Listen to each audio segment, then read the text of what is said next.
Il est tout juste 18h45 sur Aloula et c'est le journal à la une de cette édition. Révision du Code de la famille, une volonté royale. Elle se décline dans une lettre adressée par le souverain au chef du gouvernement pour sa mise en œuvre. Les propositions d'amendement émanant d'une large consultation seront soumises à la haute appréciation royale. C'est fait et haut la main, le Maroc désigné à l'unanimité pays hôte de la CAN 2025. C'est le couronnement d'une vision royale prospective, efficiente. Une forte dynamique portée aux efforts du royaume dans sa course à l'organisation du Mondial 2030. Décryptage à suivre.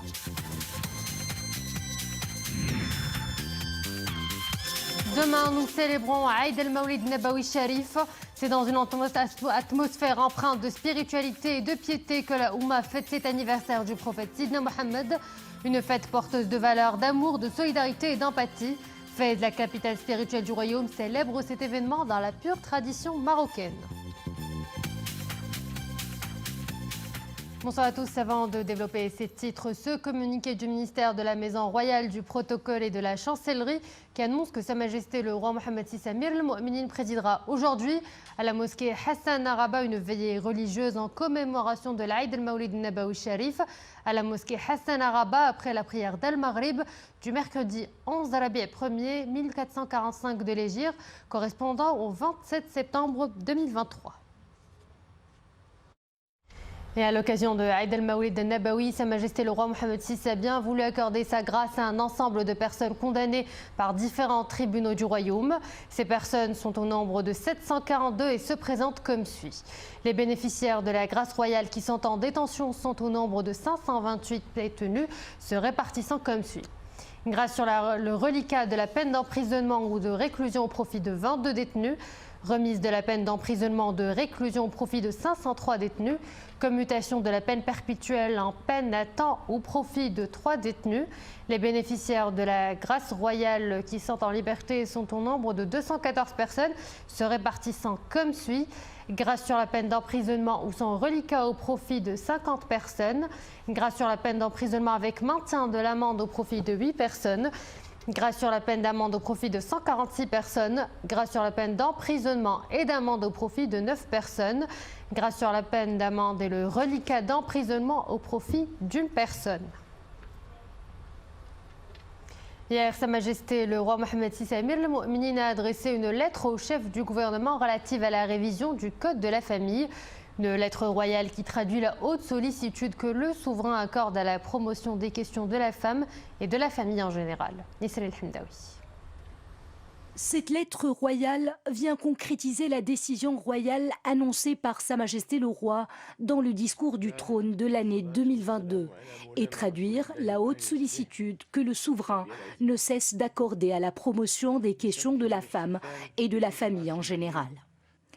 Parallèlement à la mission dont Sa Majesté le Roi a chargé Monsieur le chef du gouvernement à travers cette lettre, le souverain a confié le pilotage de la préparation de cette importante réforme de manière collective et collégiale au ministère de la Justice, au Conseil supérieur du pouvoir judiciaire et à la présidence du ministère public, et ce, au vu de la centralité des dimensions juridiques et judiciaires de cette question.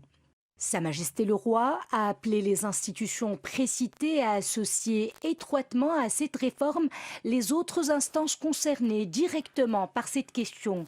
À leur tête, le Conseil supérieur des Oulémas, le Conseil national des droits de l'homme, l'autorité gouvernementale chargée de la solidarité, de l'insertion sociale et de la famille, tout en s'ouvrant également sur les instances et acteurs de la société civile, les chercheurs et les spécialistes.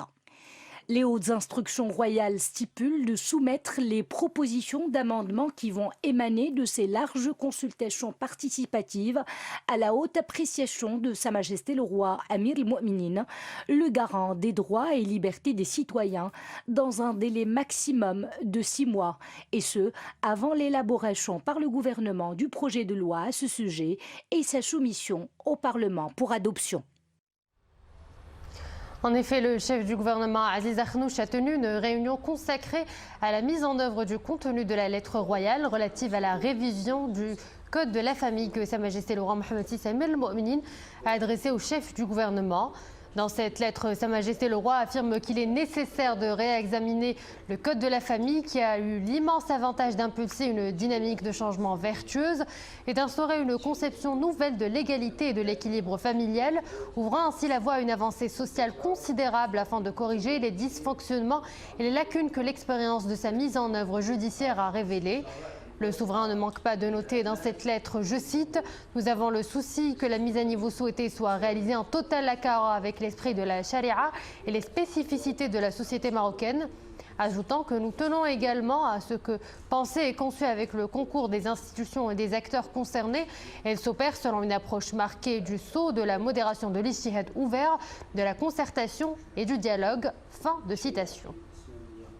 Ont pris part à cette réunion le ministre de la Justice Abdelatif Wahbi, le président délégué du Conseil supérieur du pouvoir judiciaire Mohamed Abdelawi et le procureur général du roi près de la Cour de cassation, président du ministère public Hassan Daki. Écoutons à ce propos le chef du gouvernement.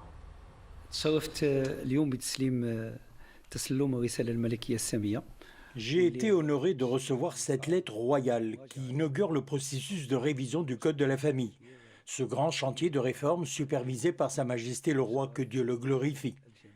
La lettre royale a précisé la partie qui pilotera l'opération de réforme composée du ministère de la Justice, du Conseil supérieur du pouvoir judiciaire et de la présidence du ministère public, ainsi que la méthodologie de travail basée sur l'écoute selon une approche participative, outre une période de 6 mois comme délai maximum pour l'accomplissement de cette mission.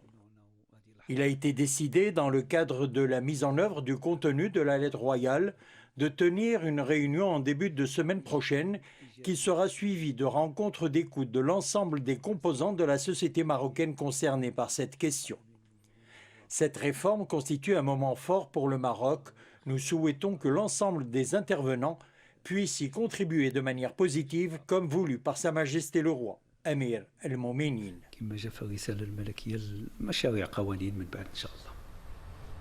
Et pour en parler plus longuement avec nous ce soir sur le plateau, Maître Nisrine Roudan, avocate au barreau de Casablanca. Maître Roudan, bonsoir. Bonsoir. Alors, première question, Sa Majesté le roi Amir al-Mu'minin n'a eu de cesse de mettre en exergue la nécessité de réformer le code de la famille. En témoigne le discours royal du discours du trône l'année dernière. L'expérience a en effet mis en évidence certains obstacles qui empêchent la parfaite réforme initiée. Quelles sont les limites du code actuel de la famille ? Tout d'abord, merci pour l'invitation et permettez-moi de vous souhaiter une très bonne fête et aussi de féliciter tous les Marocains pour cette consécration et qui confirme le leadership marocain sur le continent. Deuxièmement, par rapport à la réforme du Code de la famille, c'est aussi une excellente nouvelle et la nouvelle, elle tombe à point nommé. Effectivement, cette réforme, elle est nécessaire. Pourquoi ? Parce que pour calculer ou pour juger de l'efficacité d'un texte, il y a 2 paramètres. Le premier paramètre, c'est le temps et le deuxième, c'est l'exécution qui en est faite. Le Code de la famille, comme vous l'avez rappelé, il est entré en vigueur en 2004. De 2004 à aujourd'hui, il y a eu de l'application, il y a eu de la jurisprudence. Malheureusement, il y a eu certaines lacunes qui ont été notées. Parmi ces lacunes, on peut rappeler certaines qui ne font pas polémique, notamment celles qui concernent le mariage des mineurs. On a pu constater qu'une exception est devenue la règle. On a vu aussi les violations aux dispositions légales par rapport à la polygamie. On a aussi réalisé la limite de la tutelle qui est l'apanage de l'homme et la femme qui a que la garde qu'elle perd au moment du mariage, alors qu'ici il n'y a pas une égalité.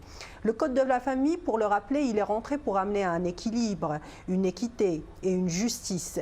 Et force est de constater aujourd'hui que malheureusement, il y a des défaillances. C'est tout à fait normal, c'est pas anormal, parce que, comme je vous l'ai dit, pour déterminer l'efficacité d'un texte, il faut voir l'exécution qui en est faite. Aujourd'hui, on va tirer les enseignements, des enseignements de cette exécution pour essayer de réparer les failles, en prenant en considération non seulement la jurisprudence, qui des fois a été un petit peu conservatrice, en prenant aussi en considération la doctrine et en prenant en considération aussi les engagements du Maroc au niveau international, parce que, rappelons-le, la Constitution de 2011 a insisté sur le principe de l'égalité, de la parité, de la non-discrimination, mais a aussi insisté sur le respect du Maroc des engagements internationaux. Donc aujourd'hui, c'est l'opportunité, via ce boost royal, de voir ce chantier avancer rapidement et sereinement. Et pour engager l'opération de révision du Code de la famille, le souverain a confié le pilotage de la préparation de cette importante réforme de manière collective et collégiale à différents acteurs concernés, notamment le ministère de la Justice, le Conseil supérieur du pouvoir judiciaire, la présidence du ministère public, le Conseil supérieur des oulémas, le Conseil national des droits de l'homme et la société civile aussi. Quelle lecture faites-vous de cette mobilisation de tous ces acteurs ? Vous savez, ce n'est pas une démarche qui est anodine, c'est une démarche qui a prouvé son efficacité. Si on revient un petit peu en arrière par rapport au Code de la famille de 2004, il a été le fruit d'une grande concertation nationale. Il y a eu une commission royale qui s'est penchée de 2001 à 2003 à obtenir un consensus, à impliquer toutes les composantes de la société civile. Donc aujourd'hui, il est tout à fait naturel d'adopter une démarche collégiale, une démarche où la concertation est le maître mot. D'abord, que le projet implique le ministère de la Justice, le Conseil supérieur de la magistrature et le ministère public, cela tombe sous le sens, vu la dimension juridique et judiciaire. Ensuite, impliquer les oulémas, le Conseil supérieur des droits de l'homme, la société civile, les organismes qui touche de près ou de loin à la notion de la famille, à la situation de la femme, c'est tout à fait logique. Parce qu'il est indispensable d'adopter une démarche holistique qui vise non seulement à réformer le Code de la famille, mais tous les textes législatifs qui, de proche ou de loin, touchent au noyau dur de la société marocaine, qui est la famille. Je peux mentionner rapidement le Code pénal, le Code du travail, mais il est absolument nécessaire d'avoir le son de cloche, d'avoir les retours d'expérience de toutes ces institutions, de toutes les expériences pour justement déterminer avec exactitude les failles, mais aussi déterminer la meilleure approche à adopter pour justement éviter de commettre les mêmes erreurs et puis aussi pour être en harmonie avec l'évolution de la société marocaine, parce qu'un texte de loi n'est efficace que s'il colle à la réalité, que s'il anticipe l'évolution probable de la société pour justement pouvoir durer dans le temps. Et 6 mois, c'est le délai maximum que le souverain a accordé pour l'élaboration de ce projet de loi et pour sa soumission au Parlement pour adoption. C'est dire l'urgence de cet immense chantier sociétal dans le contexte actuel.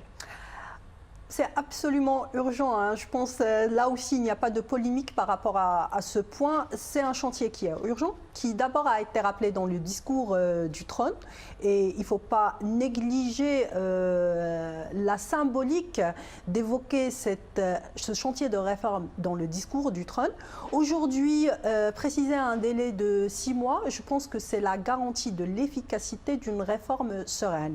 Je pense que c'est quelque chose qui est complètement faisable, parce que le travail ne commence pas d'aujourd'hui. C'est un travail qui a démarré depuis l'entrée en vigueur du Code en 2004.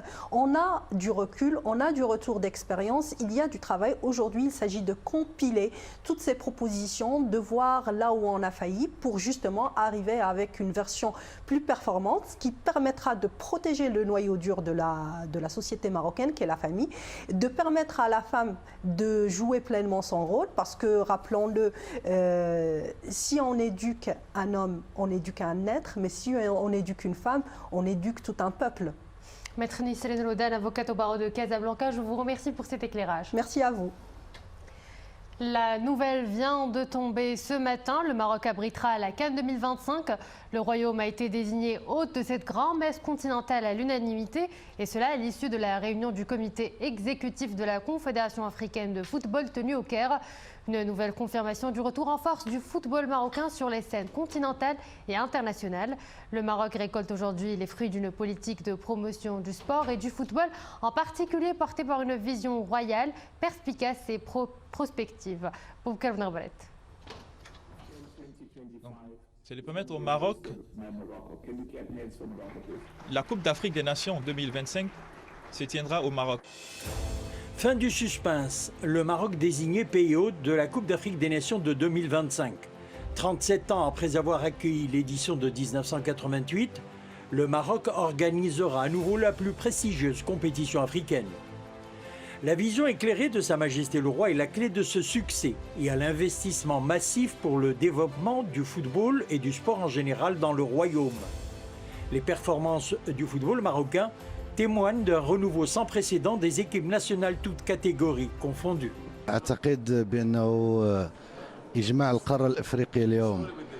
L'attribution au Maroc de l'organisation de la CAN 2025 vient consacrer la stature du royaume en tant que terre d'accueil des grands rendez-vous sportifs, et ceci grâce à la grande marche pour la prospérité et le développement menée par Sa Majesté le roi Mohamed VI depuis plus de 2 décennies. Le choix du Maroc pour l'organisation de cette grande compétition africaine vient confirmer la place de choix occupée par le Maroc au sein du continent africain et de ses instances. Le fait de confier au Maroc à l'unanimité l'organisation de la Coupe d'Afrique des Nations 2025 est un soutien à ses efforts dans sa course à l'organisation du Mondial 2030. La candidature du Maroc représente toute l'Afrique sur l'arène mondiale. Cette 35e édition de la CAN sera en effet donc une répétition générale en prévision de la Coupe du monde de football de 2030. L'organisation de la CAN 2025 est une première étape. Notre deuxième objectif sera celui de l'organisation du Mondial 2030 que nous comptons organiser aux côtés de l'Espagne et du Portugal. Depuis la première édition organisée en 1957 au Soudan, le Maroc n'avait organisé la CAN qu'une seule fois, c'était en 1988. La CAN 2025 sera sans aucun doute un moment de liesse populaire, un vecteur d'union et une occasion pour mettre en évidence l'hospitalité et la capacité du royaume à réussir l'organisation des plus grands événements sportifs.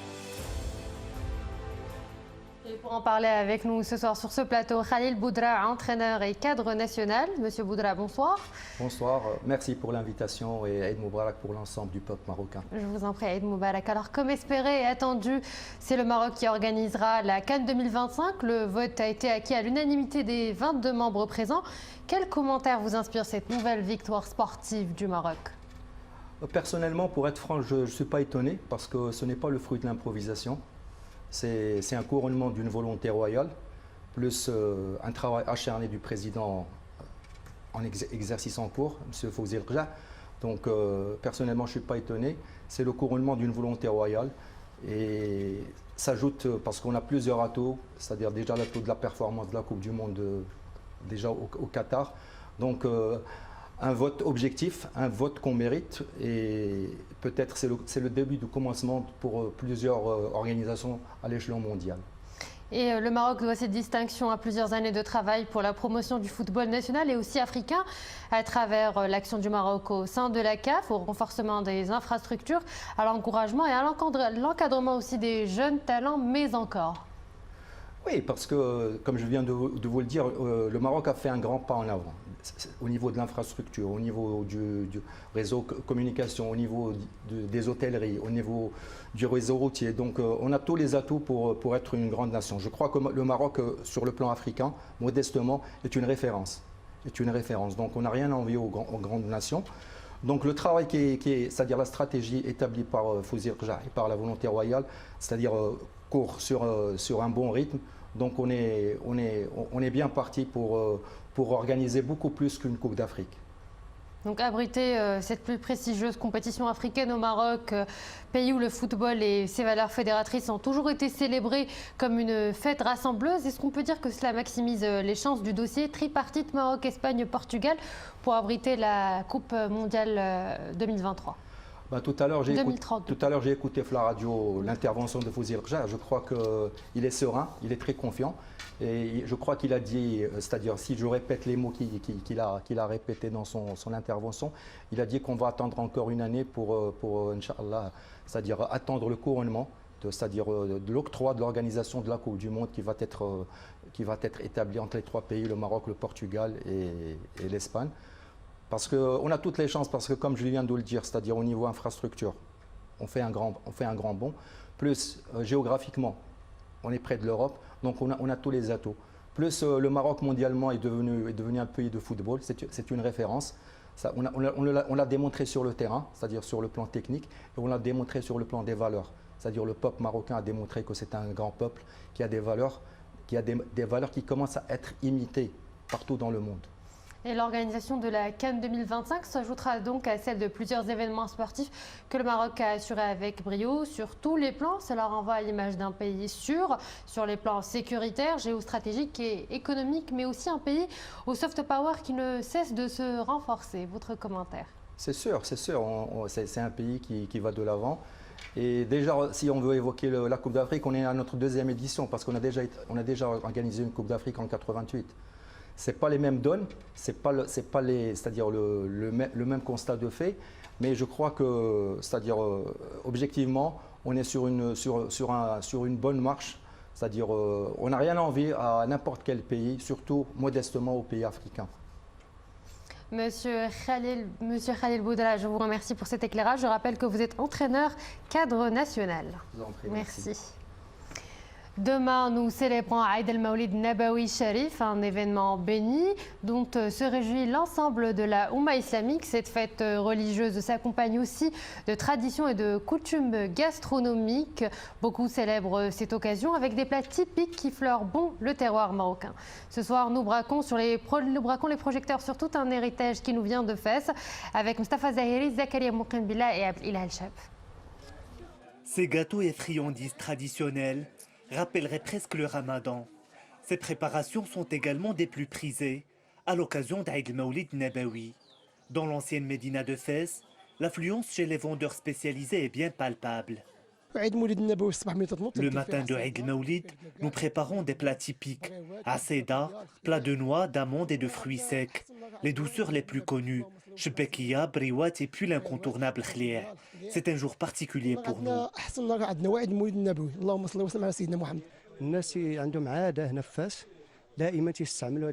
À Fès, il est de coutume de préparer le trid.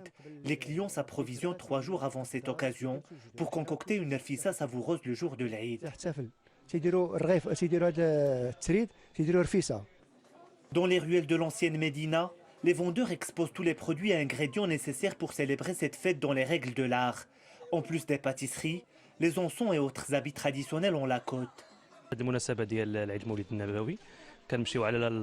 À l'occasion d'Aïd el-Mawlid, nous renouons avec nos traditions ancestrales. Nous nous approvisionnons en encens pour célébrer la veillée de cette fête religieuse. Nous avons hérité ces traditions de nos parents. Nous les transmettons à nos enfants pour les habituer aux coutumes marocaines. Fête religieuse et spirituelle, Aïd el-Mawlid Nabawi est également l'occasion de renouer les liens sociaux et d'exprimer sa solidarité. Si la tradition se perpétue avec quelques variantes selon les régions, l'essentiel des célébrations semble se transmettre de génération en génération. Et voilà, nous arrivons à la fin de cette édition. Merci à vous de l'avoir suivi. Excellente suite des programmes sur Al-Oula.